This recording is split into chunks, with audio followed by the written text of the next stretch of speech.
Well, hello and welcome back to the channel. So I'm a flower farmer and my flower growing season goes from the 1st of April to the 30th of September. And we are the 17th of October. So most of my flower cutting goes on from April till September. But I do have some clients who love the story of the garden through the year and will take what I can give them, which is a lovely creative challenge for me all year round. So I'm going to take a break from making willow wreaths and I'm going to go for a walk around the garden. And you might like to join in with this. This is what I call a 30 stem challenge. A 30 stem challenge is when you go out into the garden when it looks as though, you think you're standing on your back doorstep and you're kind of looking out there and you can't really see what there is to cut. It just looks kind of green or grey or brown and sort of doesn't look as though there'd be any detail or interest. So come with me.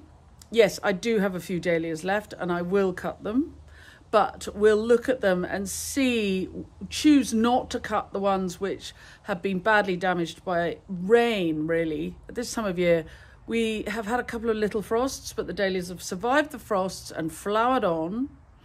But yesterday we had very, very heavy rain. At this time of year we're in the southwest of England, lots of rain. So I've got to watch out for rain damage. So I'm going to cut what dahlias I've got. But I have a new client who doesn't really want flowers at all. So we're going to make a leafy, twiggery, pokery, styly arrangement for Briar restaurant in Bruton, as well as something a bit more flowery for the drawing room of number 1 Bruton, which is the hotel next door.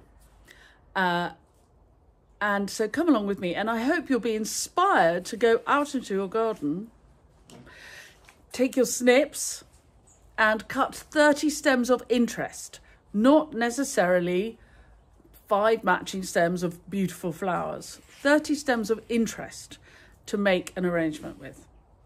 Come on, off we go. And if you're new to the channel, you're very welcome. Please do subscribe, press the bell icon and we'll tell you when we've got more clips coming up. And if any of the tips and tricks we give you along the way are useful, you could always buy me a coffee or better still, join my club, which is where all the fun happens. Doesn't it, clubbers? Details for club membership and coffee buying are in the blurb to all my clips. Right, on we go. Yes, let's give the wreathing a break for an hour or two. So at this time of year, when it's really cool and the dew is very heavy in the morning, even if there's no frost, everything is soaked in the morning. So I've left it until lunchtime to cut these flowers because they'll be less easily bruised. They already got rained on, I mean, honestly, inches of rain yesterday. So they've already been really battered by the weather. So I've given them a whole morning of quite warm sunshine to dry off before I go and cut them. And I think it doesn't matter what you're cutting, dahlias, foliage, the last of the zinnias, cosmos, wait a bit until the sun has dried them off a little bit before you go cutting, before you go looking for your 30 stems. We put this lovely sugar maple in 20 years ago and this time of year it is the gift of the garden and it's just beginning to turn. Goes the most incredible bright yellow. It's like a flame. Anyway, let's go look at the dahlias and see how they're doing. It's looking quite tidy. A lot of tidying up and planting out going on here. Ready for the spring. And here they are. So there are fewer of them than there were because I lifted a few that I thought just hadn't done particularly well or weren't looking great. If you look at my last clip, you'll see or the clip before last, you'll see about which dahlias I chose to keep and which I chucked. But you can see we've got plenty here to cut.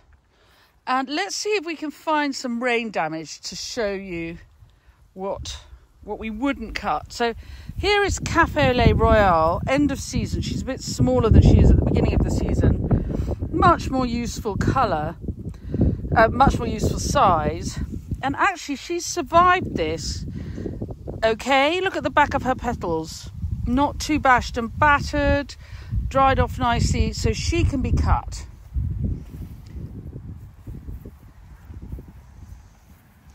But as we go along,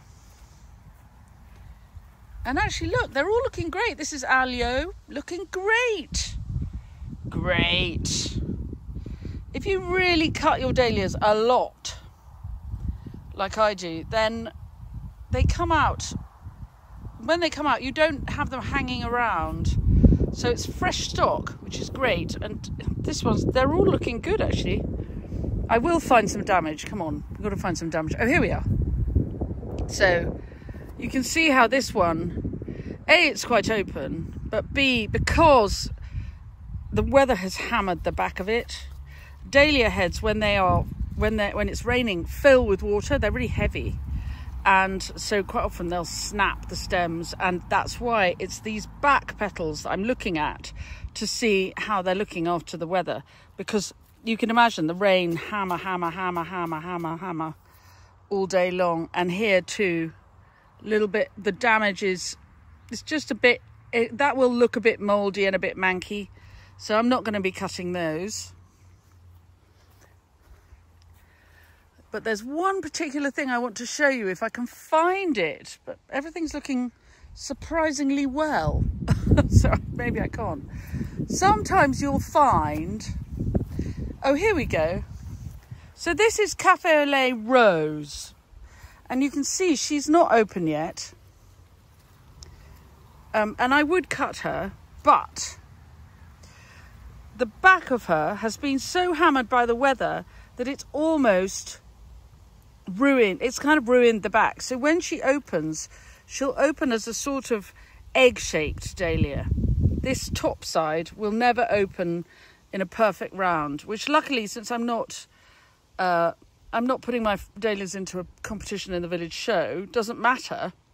But if I were selling them to a very discerning customer, or they were going at wholesale, for example, I would not sell that, because it's never going to come out evenly along the back here. So there's a top tip for you.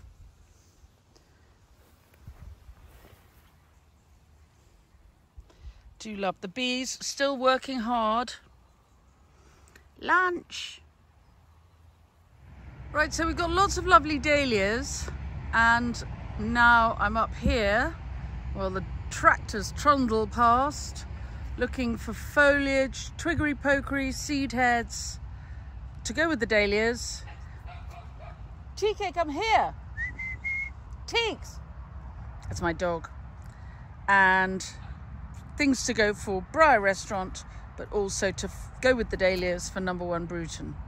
I do a lot of cutting outside the cut flower patches at this time of year. I love these leftover swan neck seed heads for Briar. All the time I say yes to these grasses. The sedum is drying beautifully, but I might save that for something else. But I think we'll have the Persicaria Red Dragon for number 1 before it goes. Still cutting the hydrangeas as they dry golden on their stems. The echinacea's lovely, but I think I'll leave it for the bees now. Physocarpus Diablo is the most glorious dark aubergine colour. Just say yes. And the curly whirly willow now looks just like a kind of mad bush, but wait and see what I do with this. For the tables at Briar, I think they could just have mint, and the mint will root in the vases. So this lovely rose foliage is growing from the rootstock where it escaped from the ground. I think it probably was a Claire Austin once upon a time, but this is the stems I'm getting from the rootstock. Very few thorns. Lovely for Briar, I think. And another excellent rose foliage. I grow this rose really for the foliage in the autumn, not so much for the flowers in the spring. This is Tuscany Superb, and isn't she superb? For the tables at Briar, just say yes to a little bay. We're going to have mint. Let's have bay too. Oh, hello.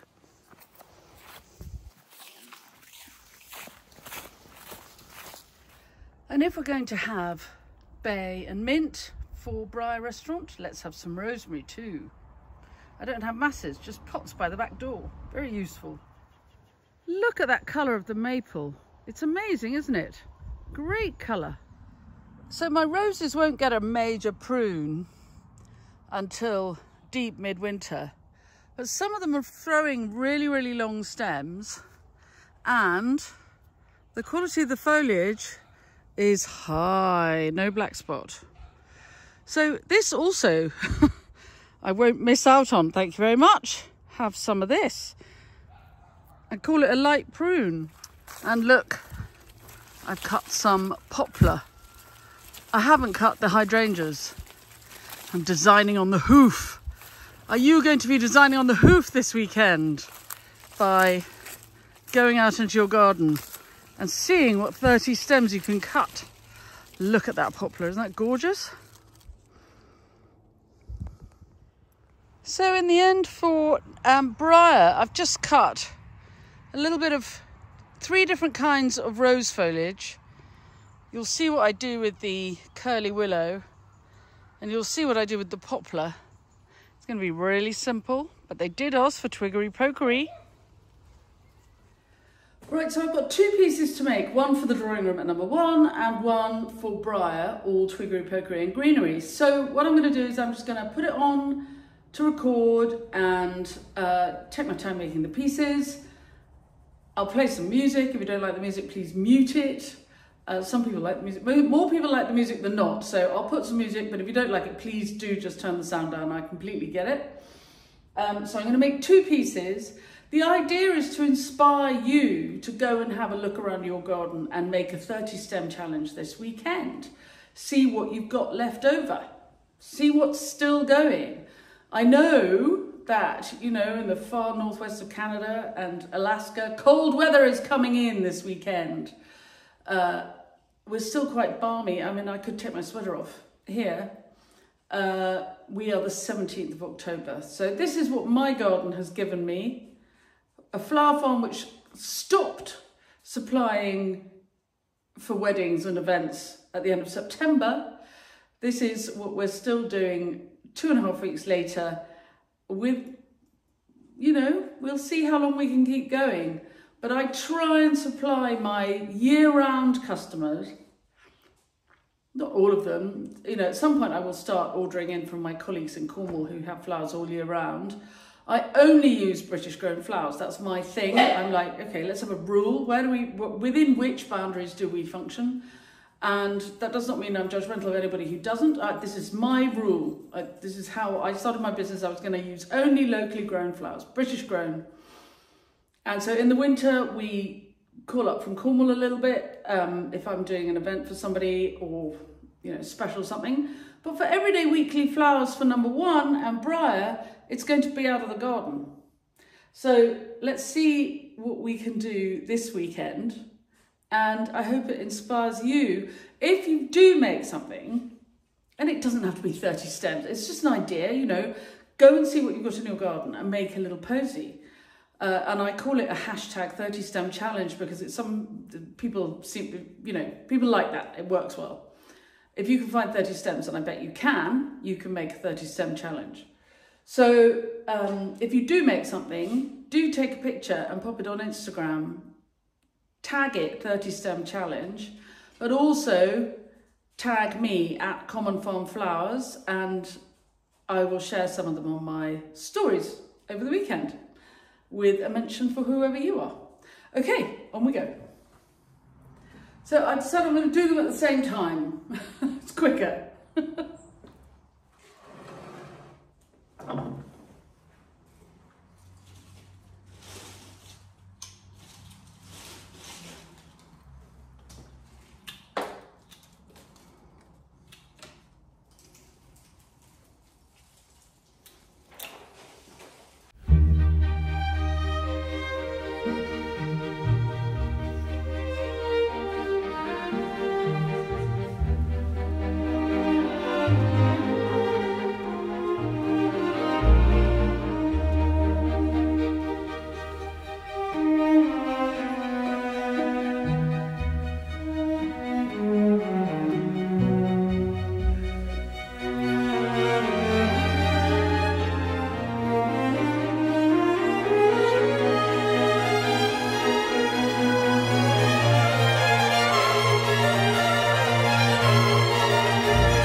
So here are the dahlias for number 1 Bruton.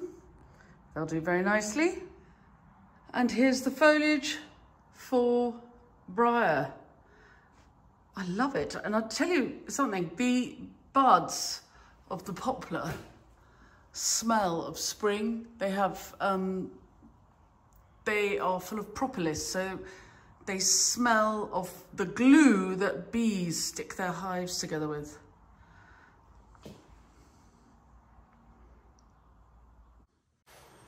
So I hope you've enjoyed the making of them. I'm off to deliver them now. And don't forget that I have all these wonderful demos coming up as online demos that you can book a place on. We have launched 2025. There are masses and masses of things to see and learn how to do with flowers and foliage from your own garden. So do have a look at the website and possibly book yourself a place. And remember, if you're a club member, you get 10% off, which is worth quite a lot when you book a few, or you come on one of the 3-day intensive workshops.